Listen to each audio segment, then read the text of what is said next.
سلام، شبتون بخیر. یه تحلیل رو خیلی سریع میخواستم در رابطه با اون هلیکوپتر، سقوط هلیکوپتر جلاد ایران، رئیس جمهور ارائه بدم بهتون.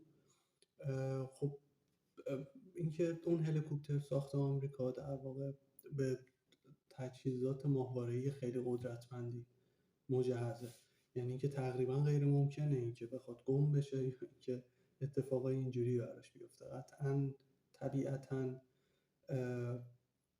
احتمالا اون دستگاه‌ها و اون سیگنال، اون فرستنده های سیگنال در واقع همشون متلاشی شدن و از بین رفتن. یعنی یه جورایی اون هلیکوپتر به جای اصابت کرده و کامل منهدم شده، یعنی کامل از بین رفته.